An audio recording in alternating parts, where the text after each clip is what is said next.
Hi, I'm Annalisa, I'm Maggie. And I'm Nicole. and this is Unconditional, the podcast.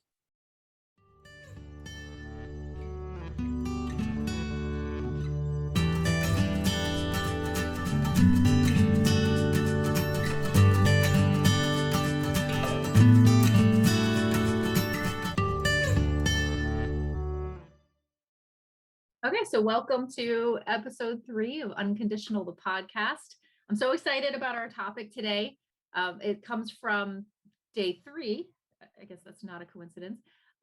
Chapter 3 of the book, Embracing Change, all about how change happens in your life, whether you jump into the deep end or move through really quietly through the shallow end. Everyone's different. And Nicole is going to start us off by telling us what exactly are the stages of change. What does that mean when we talk about Prochaska's stages of change?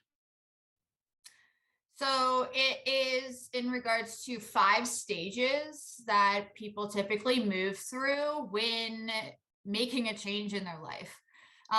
So the first one would be pre-contemplation. So this is like the no stage, as I put it, where you really aren't seeing maybe a problematic behavior being problematic, or not seeing a need for change. There's also this like underestimation of like the pros for change. And really holding on to more of like the cons of change, right? We're all creatures of habit. And so when it comes to a change, you can feel very uncomfortable. And so a person in this stage would be hanging on to that, right? The uncomfortable part. So in another term for pre-contemplation would basically be in denial that there is a problem. So if we're looking at this in regards to like addiction, right? Somebody who is going through addiction would be in denial that there is a problem with the behaviors that they're exhibiting. So the next stage would then be contemplation. So this would be what I would say is like the maybe stage. So you're recognizing that the behaviors that are going on might be problematic. You're more starting to consider the pros and cons of where the behavior is. If it's problematic, if it's maybe negatively affecting things that are going on in your life. And there's this big buzzword in this part, which is ambivalence, the ambivalence of change. This is in regards to like that seesaw. Okay, yeah, I'm on the fence of whether I actually feel like I want to make a change. Is it beneficial to me? Do I want to give up this behavior? Is this a behavior that is problematic, or is everybody in my life just telling me that it is, right? Like a lot of that back and forth. The next one's going to be preparation. This is the like plan and prepare stage. You're starting to take, small steps towards the change that you would like to make. Okay. So you're starting to talk about the changes you would like to make. You are looking into maybe a replacement behavior or modifying, what's going on right now. You're not necessarily taking the steps yet, but it's coming soon. And where that change is happening technically is in the action stage, which is the do stage. This is when you're taking those steps that you've been thinking about in the preparation stage and putting them into action. You are either modifying the problematic behavior, or you're starting some other healthier behavior or more desirable behavior. And you also have the intention to continue the change. So we're talking about long-term. What does that motivation look like to continue going, not just, for a couple of days. And then what is the technical final stage is maintenance. So it's the keep going phase. You're sustaining the behaviors that you have changed with the intention of continuing this change. Again, wanting that long term. It's really that spot where it's starting to become more natural to continue this change. It doesn't feel as uncomfortable as it probably did in the action stage, because again, it is something that's different for you. So once you get to maintenance, there is more of a recognition that it's comfortable, it feels natural to you, and it's happening for the long term. So I have a question for you, Nicole. In terms of change, whether you are making the conscious decision to make a change and change your behavior, or if it's like an unwarranted change, how did these steps and phases of change, do they apply to both? What would examples look like there? That's a great question. I mean, I would say that it does apply to both, right? In one, there is that conscious decision, right? You're taking those steps as they come in your own terms, right? But then there are times where you're more adapting to the change in your environment. And so in that time, you still are going through a lot of those phases. Let's say we're going for a loss of a job, right? That's not something that was foreseen, right? It happened very sudden. There can still be those moments of denial. In terms of moving through the phases of change, and it seems like in a way you're kind of gaining momentum, gaining strength, gaining confidence as you're working your way through the phases. Is there room for backtracking, or does it just go in one straight line? Is it a linear line, start to finish, like a marathon? That's a great question. And that leads us into really good conversation around this idea of a sixth stage. So, Nicole, do you want to explain what this sixth stage could be?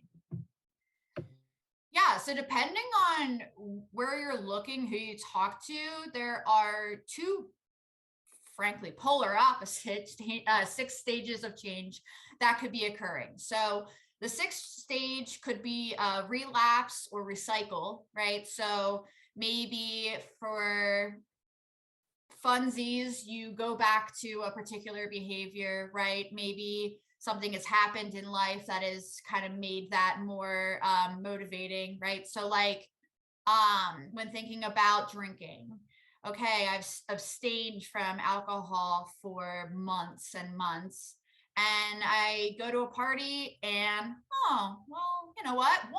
One drink isn't going to be a problem, right? Like I'm very aware of my decisions now. As time goes on, and let's say that behavior then builds upon itself, there is the potential to get back into pre-contemplation, right? Not recognizing that there is a problem.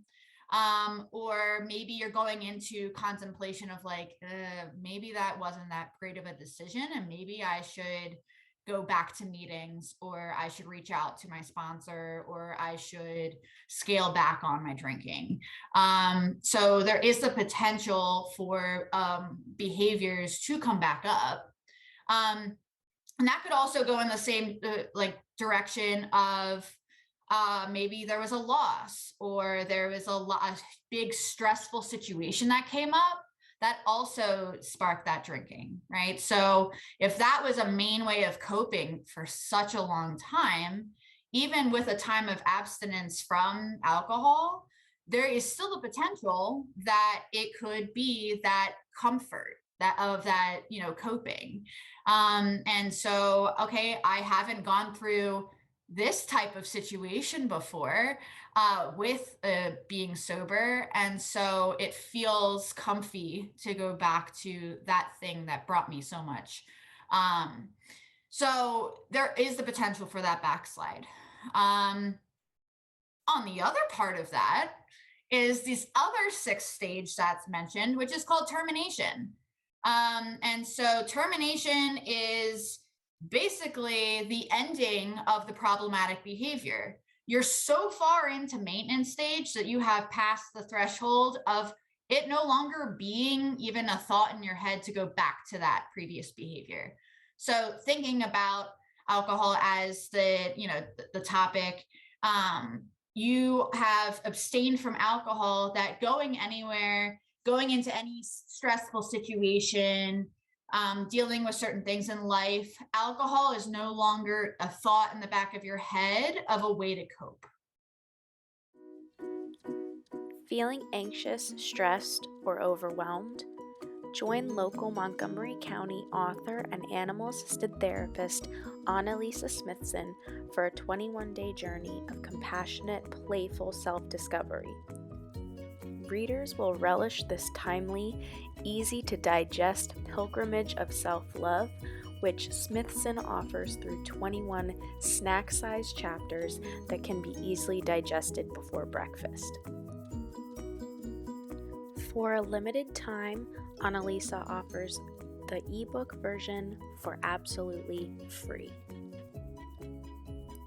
Download your free version of Unconditional, Learning to Love Your Authentic Self on Amazon today.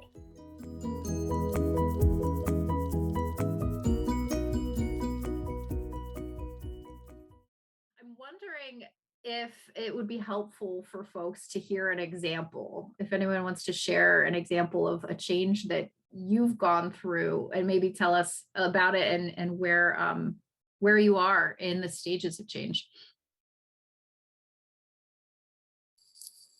Maggie here, everyone. So most recently, after about 4 years, my sister has moved out and bought her own house. And when she first moved back in after my dad passed away, we decided to get dogs. Great idea. Always a great idea. And since she just recently moved out, part of her moving and her assets were taking the dogs with her to her new house.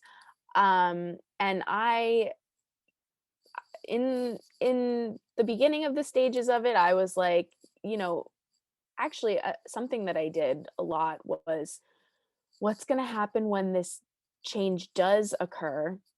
And then I would say, oh, just don't think about it right now. It'll happen when it happens. Cross that bridge when it comes to it. And now looking back, I don't know if that was the healthiest thing because of what I'm about to go into now. So being without my furry companions for even a few days, I found myself very, very down, and I was crying myself to sleep because I didn't have my furry co-therapist, as we like to say. And so I think in like maybe when I was in the pre-contemplation stage, that was when I was like, I wonder how Stevie would do if I brought her here alone. I wonder if she would be really upset to be separated from her dog siblings. And at a certain point, I came to the realization I need to stop asking myself these questions and actually act on them, because you never know if you don't try. So I also contemplated, talking to my sister about it, bringing it up to her, asking, what compromise we could possibly come to, so I wasn't without my dogs, my precious dogs. So I did decide to have Stevie, my golden doodle, come back here with me. And so far she's been totally fine. Really hasn't had any issues. And I feel like she just feels like she's on a little vacation, and she'll see them again. She's a very mature dog and she's very independent. But at this point, It's a good question because I really don't know what stage I'm currently facing. I don't know if I'm in the termination phase because I have my dog back with me and I feel much better. It was an instant relief. Or if I'm currently in the maintenance phase, moving into, the phase of continuing the work of, contemplating if I'm going to be taking her over to my sister's house to play with her dog siblings often. How many play dates are they going to have? Just the questions that come along with, I guess, co-owning dogs, sharing custody of dogs. So I, I don't know. What does it sound like to you guys? So it's interesting because I wanted to initially say maintenance because and it was a very quick cycle, like through a lot of the stages of change. I honestly want to go and say that you're in action still, right? Because there's a lot of that questioning still happening and there are still steps to be taken. You have started like the major change, right? Which is having Stevie at home. Yeah, that's a good point. I will I'll fully come to terms with the fact that I am still in the very early process of the stages of change. I do great at the pre-contemplating and the contemplating. There was that big factor of like, it's not, am I being selfish? It's not just my needs, it's also her needs. And, I was contemplating if I was being selfish by taking her away for my own personal, my personal gain for myself to feel better because I missed her so dearly. Um, but I think that it's warranted to say that it's going to be a continual process. And it'll continue to change, and I have to be prepared for this cycle to continue to go around. um and I guess that brings me to say, uh in any circumstance, not to feel any sort of, you know don't beat yourself up if you are going back to the contemplation phase for a hot second, and taking the time to think over the questions that are concerning you. um like we said before, it's not just a straight line. You don't just go from start to finish. And just like what we've talked about already in our previous episodes, is that the process of self-care and self-love and finding your authentic self is different for everybody. It looks different for all of us. So change obviously is going to look extremely different for all of us, and how we react and how we adapt. Yeah, that's comforting to hear you say that, Maggie. And I want to point out, 99% of the clients who walk into the therapy room and say, I'm contemplating this big change in my life, they do worry about being selfish. They do worry about leaving behind people they care about, right? They do worry that or they start to feel, bits of guilt or maybe bits of shame, right? Like, so if I make this change in my life, does it mean that, I can't hang out with the people that I used to go to the bar with? Or does it mean that, that I can't enjoy a piece of cake at the birthday parties because I'm giving up like all sugar in my diet now? Well, there's all different ways that the guilt or shame or the feeling of selfishness is going to come up. And good on you for acknowledging it and asking those hard questions, and hopefully getting to a point where you say, like, no, honoring my own needs isn't the same thing as being selfish. I mean, yeah, one might say that the reasoning for the change is because the person was being very selfless, you know? It's very easy, right? Like, I think for you, Maggie, in this situation, it could be easy to be like, you know what? Stevie needs to be with her siblings. I'm going to push aside all of these thoughts. and I'm not going to say anything to anybody about it, and it's going to be okay. Everything's going to be fine. No big deal. I'm thinking of like the meme of like, I think it's like a dog like that's standing in front of fire. That's like, this is fine. Everything is fine. Right. But like, it takes that other step of like, it's not fine. Like, I'm not fine. And so what is the change that is going to get me back to being fine? Right. Like the actual, like content, and satisfied with, the situation. And so, that's also a part, that, kind of sticks in the back of my head. It's mentioned in the chapter of like that awareness before action, right? Needing to be aware that there is something going on, aware of all the thoughts that like, questioning the, different situations that might come up, right? Like all of that has to happen before action. Because then, well, you're not really thinking about acting anyway. So action wouldn't happen regardless. But also in the situation, right? Like the action that's to come would also not be like even in your like peripheral vision, or something that like the forethought of the potential changes that might have to be made after the initial change. All right, so that's all the time we have for today. I want to wrap up by inviting our listeners to practice an act of self-love. Just on your own, grab your journal and tap into your inner sociologist and answer some of these questions for yourself. Why do problems develop in my life? How do people create change? And how do I create change in my life?